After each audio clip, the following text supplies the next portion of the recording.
the mission statement. All of us have read it several times now, and I think given the timeline we're on, we will just skip that. Then we are going to open the regular board meeting. If there are citizens who wish to speak, I assume there are not. All right. And so welcome to all of you who are here, and let's get going. The minutes of the special meeting of June 15th and the regular meeting of August 25th and September 8th are open for discussion or motion, or both. I move approval of item 4.1, minutes from the regular meeting of August 25th and September 8th, 2016. Second? Second. All right. All in favor? Aye. Opposed? Thank you. Now we have the removal of the items from the agenda and the development of the consent agenda. And our president is, our college president is leading us through this new process.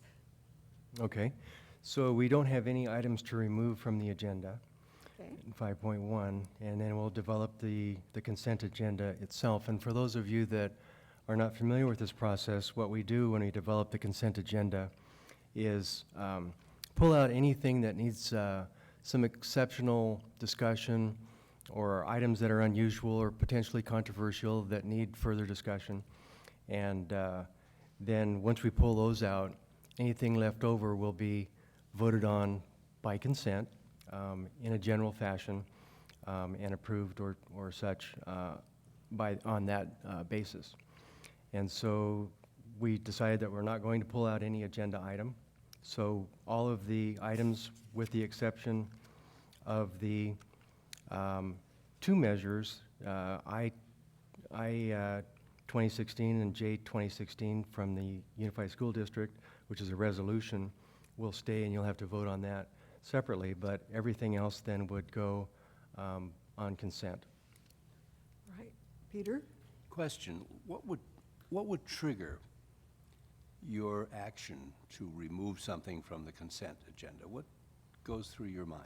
Well, if there's some kind of a date issue or some kind of an accuracy issue, for example, I would want to pull that because obviously it would need to be modified before you would vote on it.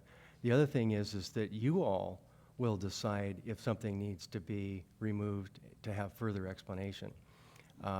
So what we're typically doing when we put the consent agenda together is we're looking at things that are non-controversial, routine in nature, and would not be controversial. So that's kind of my kind of general rule of thumb. If it's controversial or it needs further explanation or it's non-routine, non-standard, then you all would want to have that pulled potentially and have a further explanation for it. And then the nice part about it is that we're not having explanation on these rather routine items, so we can take the time and focus on the things that are of significance for you. So does that help? Yeah, no, I really, what might be seen as a trigger for one person may not be a trigger for another, but I think it behooves us as trustees to actually look at the specific elements of a consent agenda, and if something there does trouble you or piques your curiosity or might be controversial if acted upon, I think we have an obligation to withdraw that. Absolutely. Well, and just to add to that, Peter, I appreciate that it's Friday, so I think a lot of things can be hashed out prior to, because I think our president and staff have a lot of background knowledge that sometimes we don't. So I think that this has really freed us up to have time to talk about high-level policy conversations and move things along. So thank you for doing that, Angie. So the question then is, are there any items on the consent agenda that any board member would prefer to have withdrawn for individual discussion? All right, so obviously we will go with the consent agenda, and that then covers everything on the agenda that is left from what we have done. Hi, Greg. And we vote on those as a total, Right. unless, as I said, we pull something that you wish to discuss. So I would entertain a motion. I move adoption of the consent agenda. Second? Right? It's been moved and seconded that the consent agenda be adopted. All in favor? Aye. Aye. Opposed? Right? Okay. Now, we can adjourn in a very short order, and I would remind you that there is a reception this evening, and I hope you can all go. We do have the resolution. Yes, we do. So, in your packets, we presented you a resolution for two measures from the Santa Barbara Unified School District relating to facilities at the school district.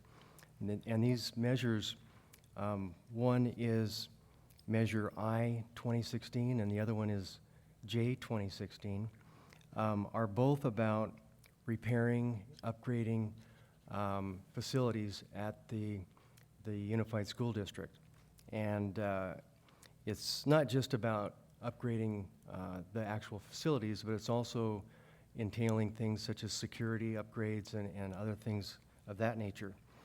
Some of the buildings in the Unified School District are 80-plus years old and deteriorating and need repairs dramatically. Actually, one of the high schools is the third oldest high school in the state of California. And so these two measures that we've requested that you consider for a resolution are about the facilities at the Unified School District. Is there a motion so we could discuss this? Motion to pass the resolution? Second. Thank you, Craig. All right, is there discussion? Peter? Are there any fiscal issues that would pertain to Santa Barbara Community College District involved in this? No, these would be completely separate from what. Right. So we're not contributing to it financially. Good point. No. What this does is to support the Santa Barbara elementary schools in terms of their request for community funding or for a bond measure? Bond measure, yeah, a bond measure. I 2016 is a bond measure for 135 million, and J 2016 million. And both for this whole idea of upgrading facilities. Good. Are there any comments or questions?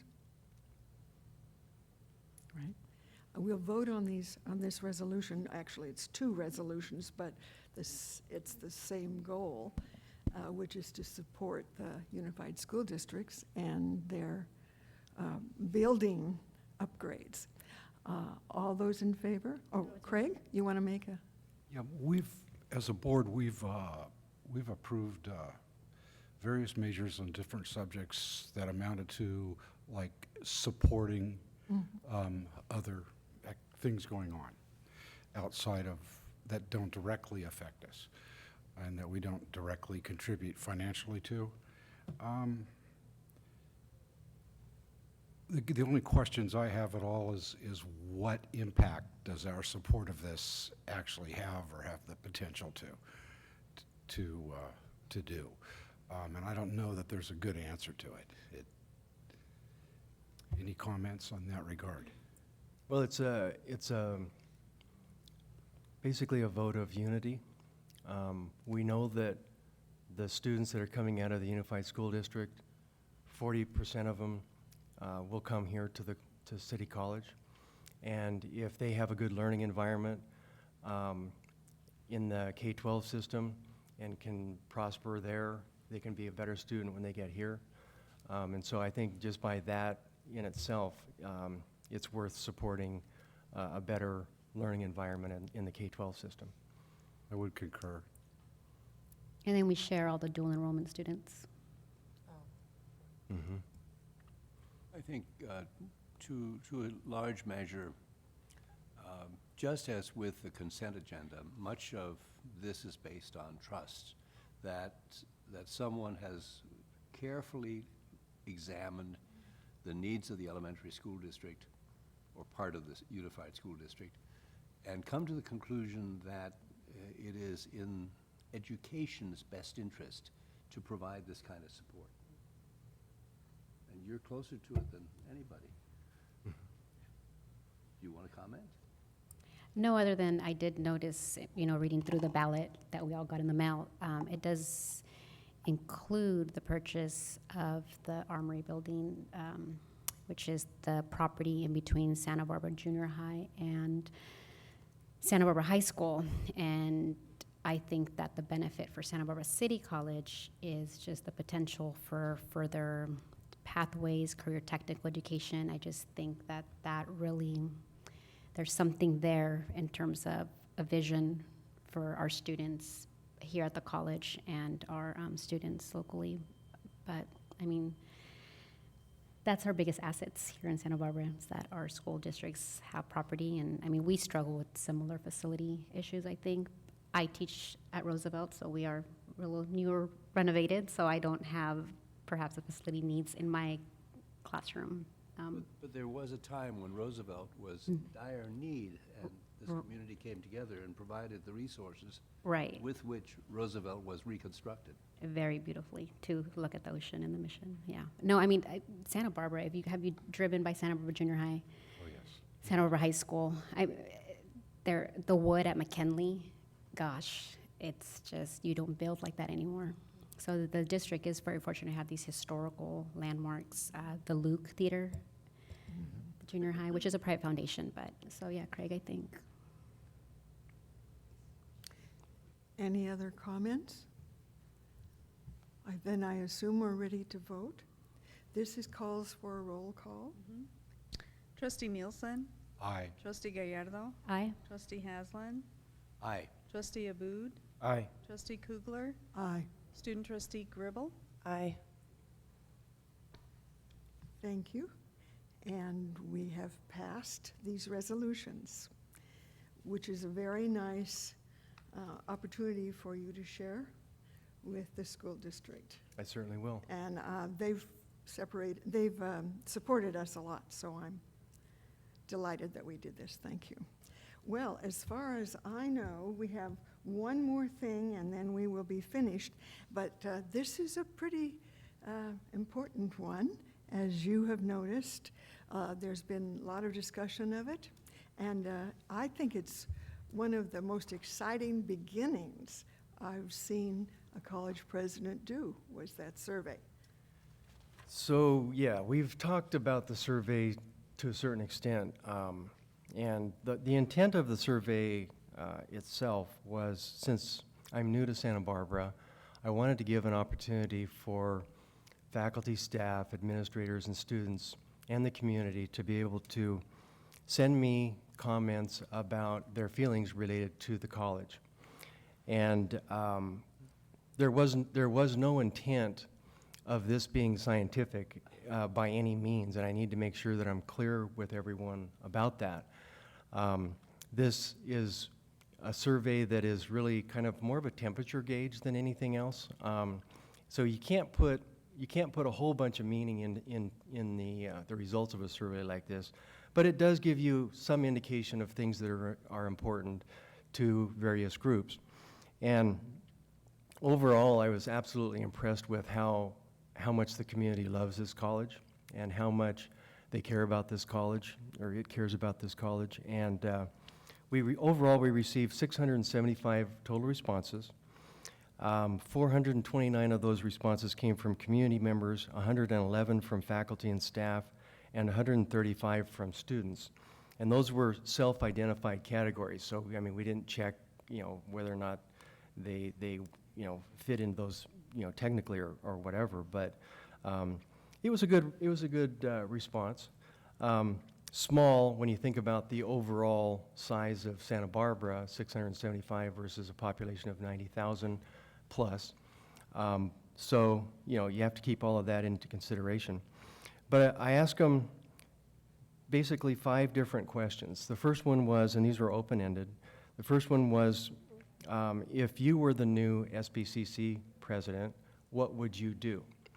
And then, we gathered up that information and ranked them, and we came up with restore adult education as one of the top items, find the optimal size of the college, improve college services, and for the most part, they were talking about the admissions process, make it easier, like a 1, 2, 3 kind of process.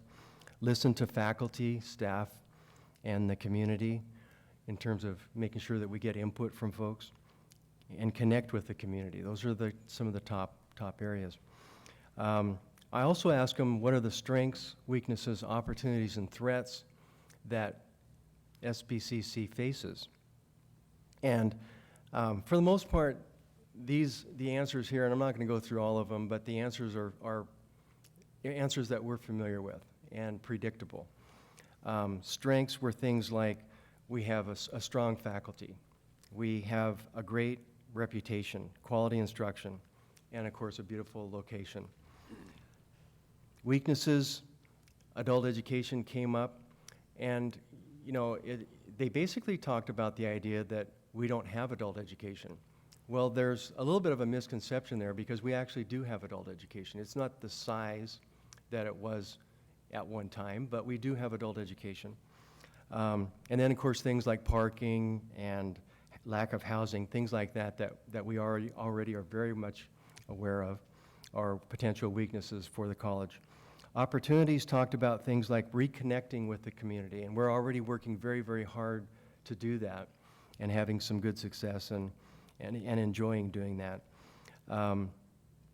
Also things like build on the SBCC Foundation Promise program, which has exceeded all expectations, and we're already doing that, which is so fantastic.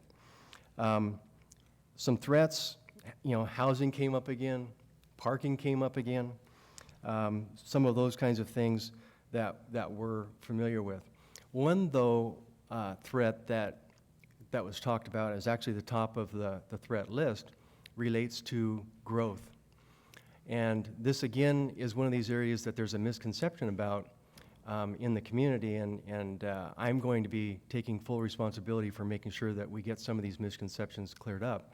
But for example, we have not been growing, as you know well, in this district since 09-10. And so we've actually been declining in enrollment and population size of the college. And so that's a misconception that just needs to be cleared up. We were growing at one time, but we're not now. So those are things that I think are really good in terms of just information that we can address and clear up relative to the perceptions of the community related to the college. And I think I'm going to stop there because we can go on and on and on with all of this, but I think you get the general point. Any questions about that? Comments? Well, I remember the original discussion in your office, and I don't recall ever that you said that this was anything like a scientific survey. And representations to the contrary, I guess, just weren't there. So if it isn't scientific, it's something else. It can be useful. You suggested the term temperature, to take the temperature of the community. And I think that's probably an accurate rendering, because nothing that you have mentioned so far comes as a surprise in terms of the kind of feedback that I've gotten from community leaders and members. So I think it was a useful exercise. At least it was an interesting way to say hello to the community of Santa Barbara. And I think if we had expected something other than that, I'm not sure what it would have been. So, Thank you for that.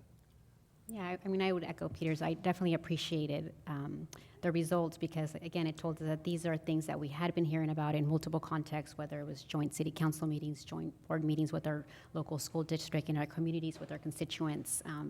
So it was a reminder that we addressed some serious goals this last time for this coming year, and it was a good reminder that our board is in tune with the community because I feel like our board goals definitely aligned with some of this feedback. So I like the SWOT. You know, I know it's in education, it's not a familiar methodology, but you know, I had to do it actually myself when I was doing the reading specialist, and people at my school site were like, "What is, you know?" And I had to look at, well, what are the strengths, weaknesses, opportunities, and threats to our students when you're looking at literacy outcomes? And for the literacy folks, it was like, why are we doing this? And so when I saw this, I thought this is actually very useful and very innovative, and I think a lot of people are using that model. In fact, when I sent out the survey to friends and different people in the community, people replied back, "Oh, a SWOT, SMART, ...